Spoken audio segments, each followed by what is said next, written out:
Welcome to Minority Focus. I'm your host, Jimmie Moore, and got a pretty interesting show lined up for you today. We have a very interesting guest to tell us all about the show. Carolyn Perry is responsible for the upcoming Hispanic Heritage Celebration that's coming up in September 29th. September 29th. Yes. Okie dokie. Well, thank you for inviting me, Jimmie. I really appreciate this. More than welcome. We have been doing this Hispanic Heritage Celebration for 5 years now. This will be our 5th year. And we've just started a tradition here at West Kentucky Community and Technical College, and we're very proud of it. And you know, when we first started 5 years ago with our first celebration, we actually didn't realize that in 1968, President Lyndon Johnson created a national week of celebration and observation of Hispanic heritage. And then in 1988, it became a month-long celebration across our great country. So what we all do is from September 15th to October 15th, that month stretch, we celebrate Hispanic heritage. And the reason they chose those dates is because many of the Latin American countries received their independence from Spain within that span of time. Mexico is September 16th, Chile is September 18th, and many of the others come within that span of time. So we're just excited we're a part of a big celebration across our great country here on our campus. And so we're just very excited about what this is going to mean. We started out with a really simple celebration, but very effective celebration. Our first one was 5 years ago, and we invited panelists to come in. And we had people from the community that have been great contributors to our community, such as the Nunez family, Alara Nunez, Nestor, and their son Eugene, who now have a restaurant downtown, Martin Fierro. They came and spoke to the students. We had Martha Argote from Lourdes Hospital. We had A.J. Sales come, and he was originally from Cuba. His family were refugees from Cuba in the late 60s. So each one has a story. Each person had a story to tell why they came to Paducah and how they found their home here. So we have a lot to celebrate. There are more and more Hispanics here in Paducah, and so we've got this celebration going on now. It's really fun. You mentioned those dates, the different countries. Yes. It seems like that's along the same lines as with the recent 8th of August celebration. Yes. Celebrated yes. Black emancipation. Yes. That at different times, as maybe somebody on a horse would ride to spread the news of the emancipation. Right. On the dates that those people receive the news is their is celebration so date. True. And that's yes. likewise with it would be very true, because when Mexico received their independence, it wasn't known for a while in some of the other countries, and then others fell in the same regard. So the same time observed for the celebration here in the last 5 years? The same time frame? Same time frame. For that? Always the same time frame. Usually the end of September. So the third year we celebrated, we had a real interesting guest. We had been on a study abroad. We had taken some students to Mexico to live with the families, and we had a great teacher there named Charles Goff. And he came and spoke.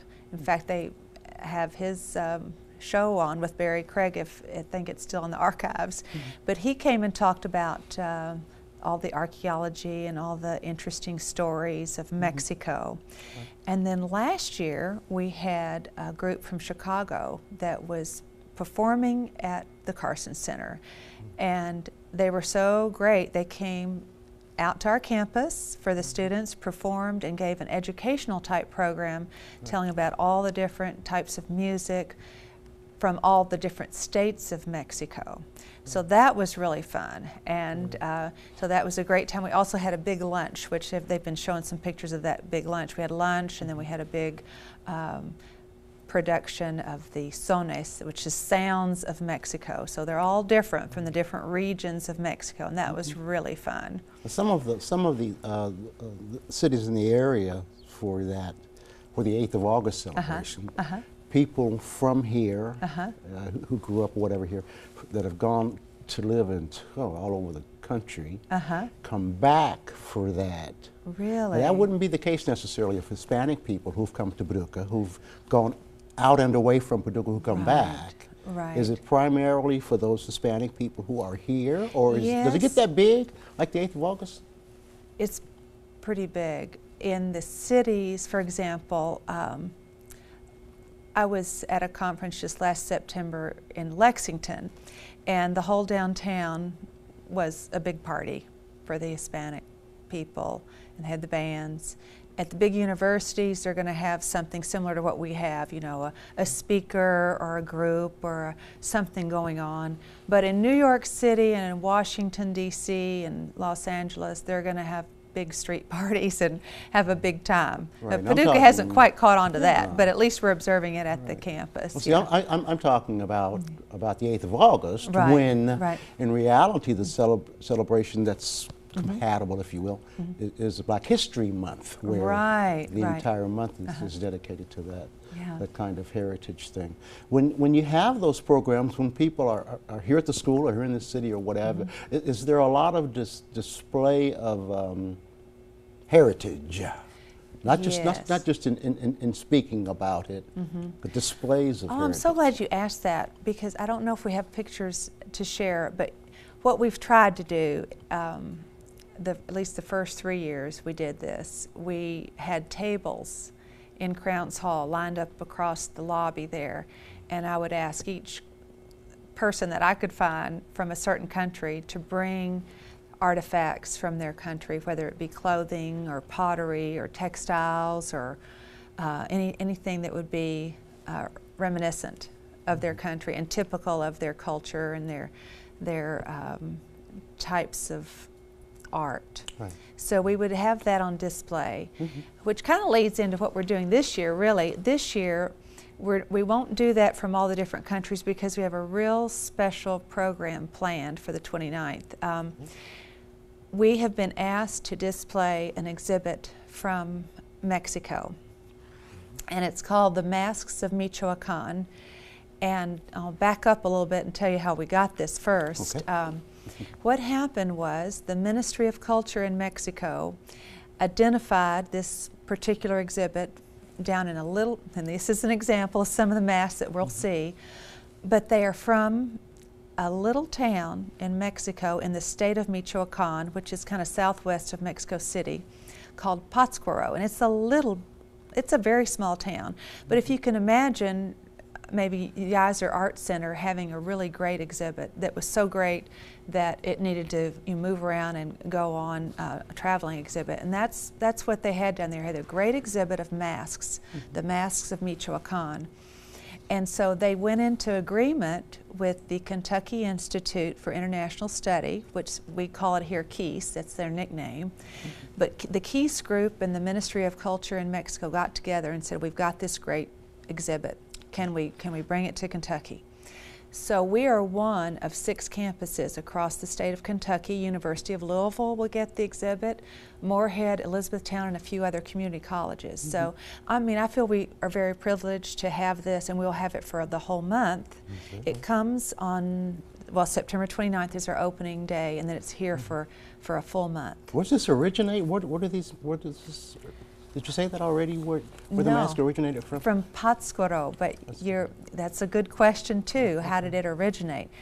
Well, these are by an artist, but the whole concept of masks are really interesting, and the whole exhibit, what makes it so interesting is that the masks are a work of art, first of all. They're truly works of art, but what they represent is really the culture of Mexico, in that they represent a real blending, a real mixing of cultures. In other words, you have in a mask of Michoacan, you have elements of pre-Hispanic, what they call Mesoamerica, before Columbus came. You have the Indian culture.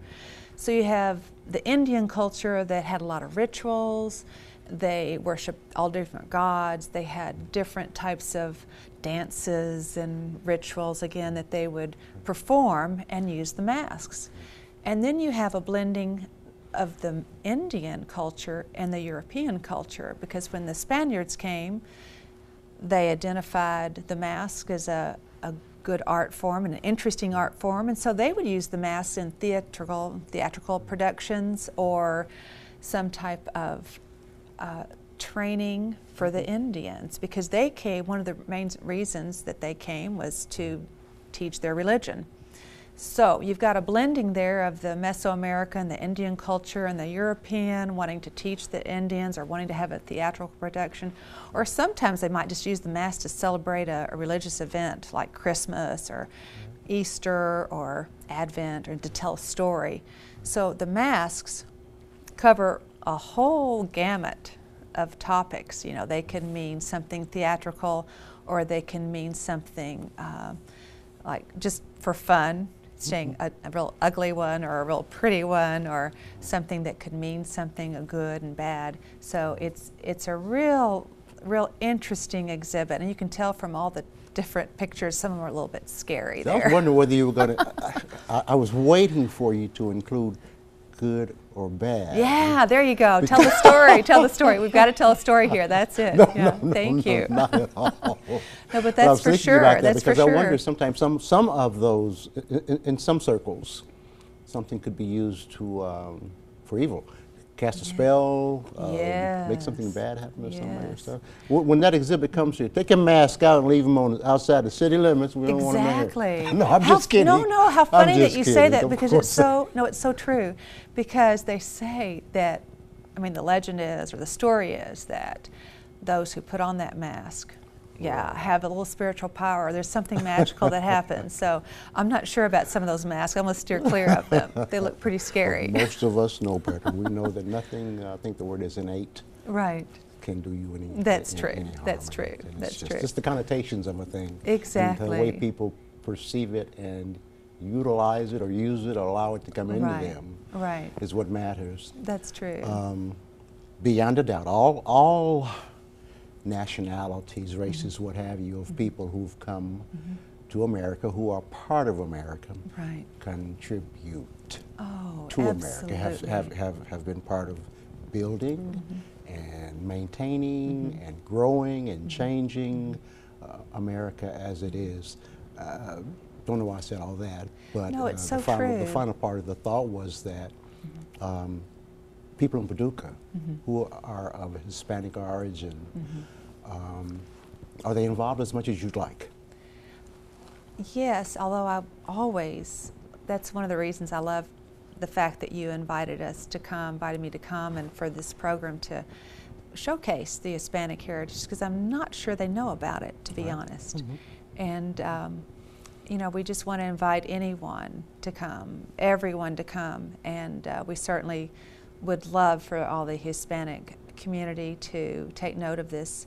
And I will say that, you know, we are focusing on the Masks of Michoacan in this year's celebration, but we welcome and we always like to recognize Hispanic individuals from all countries. I mean, that's one of the purposes of the Hispanic celebration, is not just to identify certainly our neighbor, which we are very fond of, our friends directly south of us from Mexico, but from all states of South America and Central America, and certainly even Spain, you know, because that's where it all started.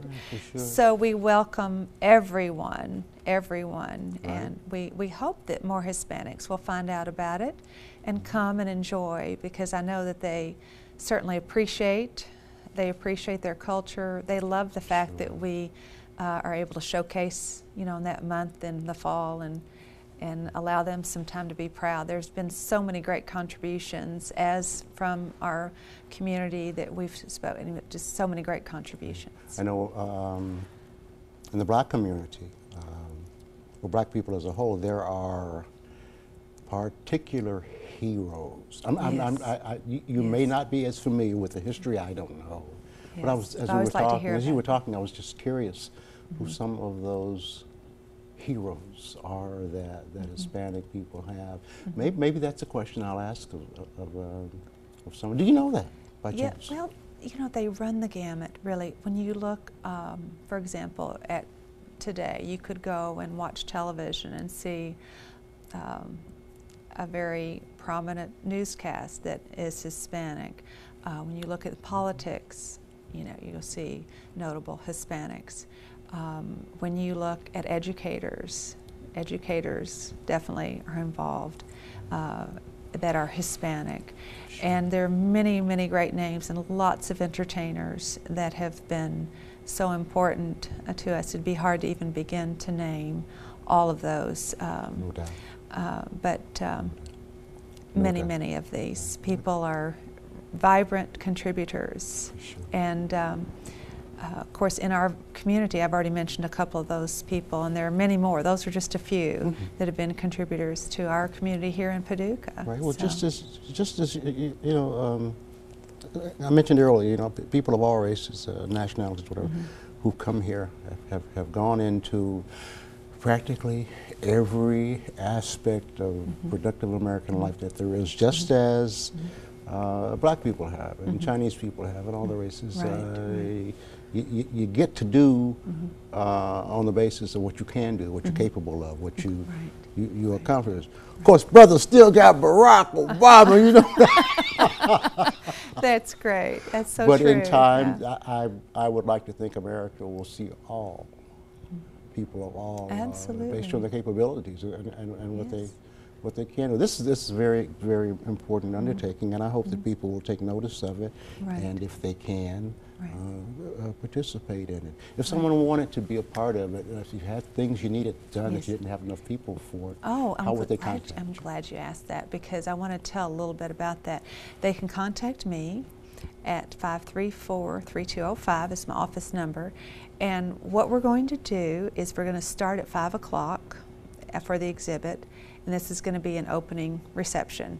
So at 5 o'clock we'll start, and we'll have people can walk through the exhibit, and then we can go into the Student Center. We're going to have samples of Hispanic food, and we've also invited some dancers to come, and the dancers will fit in really nicely with the exhibit. We're hoping they're able to come. It's called the Dance of the Old Men, and they hunch over and they wear their masks, and they have these little ribbons that come down from their masks, and they hunch over like they're little old men. They make this real loud noise, and they dance around in a serpentine type movement, and then at the end they take their masks off, and they're usually about 18 years old, because you can't imagine. I noticed some of the dances that are done from a number of countries that I've seen, like on TV and what have you.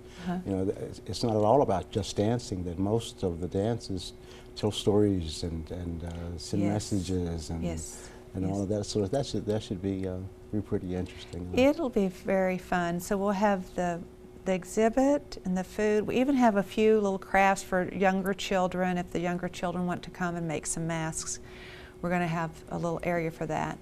And then one important part I need to tell about is that we have invited a guest speaker, and he will speak in the Student Center in a casual setting, and his name is Fred De Rosette, and he is from the Berea College, closer up the Lexington way, and he's a professor of Spanish, but he's also a director of the KEYS program that takes the trips all over, and he has organized lots of professional trips to Mexico, for example, for nurses, for policemen, for businessmen, that type of thing. So he will come and talk about, he's an expert on Mexican culture. He takes groups to Mexico every summer.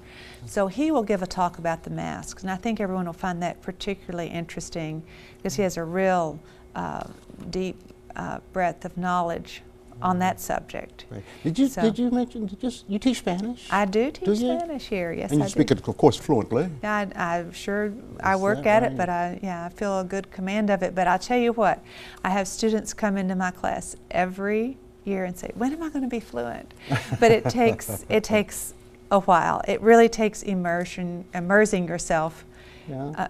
in the language. See, too. I'm a hater, you know. I hate bilingual people.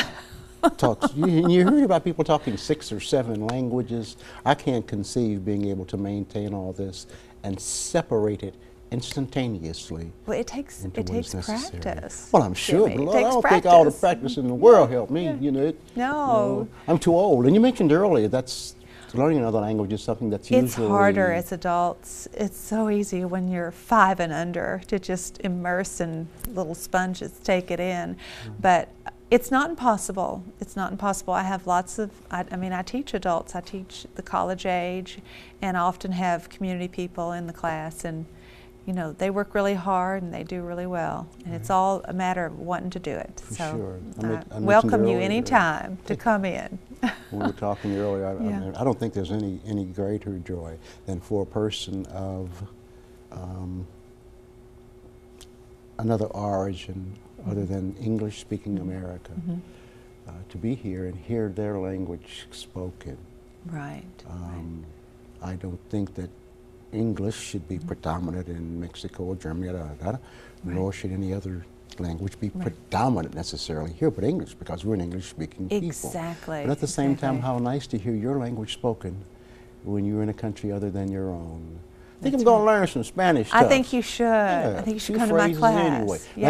I got a few in Tagalog, you know, the Did language you of really? the Philippines Yes, that I remember, but I yes. need to add some more, I think. You should, and that's kind of a similar language, I'm told. I haven't studied Filipino, but I think it sounds kind of similar, I've been told, so maybe you wouldn't have such a hard time. You should come. I'm going to step out here now. Yeah. In Tagalog, como está, ¿Sí? is very close to Sí, ¿cómo está? same meaning. Hello? Es lo mismo, sí.